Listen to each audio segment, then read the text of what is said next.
कैसे हैं आप सब? ठीक ठाक माशाल्लाह, मैं बिल्कुल खैरियत से हूँ। और अभी मैं यहाँ पे अपनी एक अपॉइंटमेंट पे आई हूँ बाहर।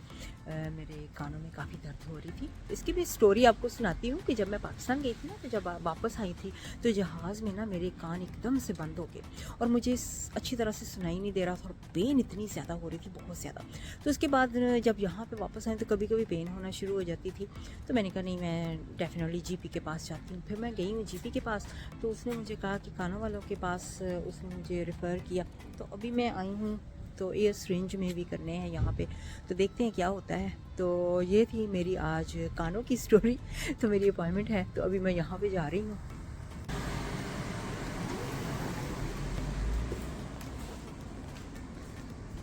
तो अभी मैं यहाँ पे बैठ गई हूँ रिसेप्शन पे, तो वेट कर रही हूँ, जब मुझे बुलाएंगे तो फिर अंदर जाऊँगी।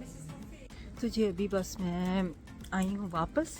ईयर सिरिंज, एक ही ईयर सिरिंज इस साइड वाला उसने किया, तो मुझे काफ़ी पेन हो रही थी। तो उसने कहा कि पूरा नहीं कर सकती हूँ प्रोसीजर, थोड़ा सा बस सिर्फ अभी शुरू ही किया तो पेन हो रही थी। तो उसने कहा कि वापस जाओ जीपी के पास, और जीपी जो है वो अब ईएनटी को रेफ़र करेगा, क्योंकि काफ़ी पेनफुल था। तो इस वजह से मैं वो अब ईयर सिरिंज नहीं कर सकती। बारिश हो रही है, तो मैं जा रही हूँ गाड़ी में। अभी यहाँ से जाऊँगी टेस्को।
واسعة فإياي فاعبدون كل نفس ذائقة الموت ثم إلينا ترجعون والذين آمنوا وعملوا الصالحات لا نبوئنهم من الجنات غرفا تجري من تحتها الأنهار خالدين فيها نعم أجر العالمين الذين صبروا وعلى ربهم يتوكلون وكأين من دابة لا تحمل رزقها الله يرزقها وإياكم وهو السميع العليم ولئن سألتهم من خلق السماوات والأرض وسخر الشمس والقمر ليقولن الله فأنى يؤفكون الله يبسط الرزق لمن يشاء من عباده ويقدر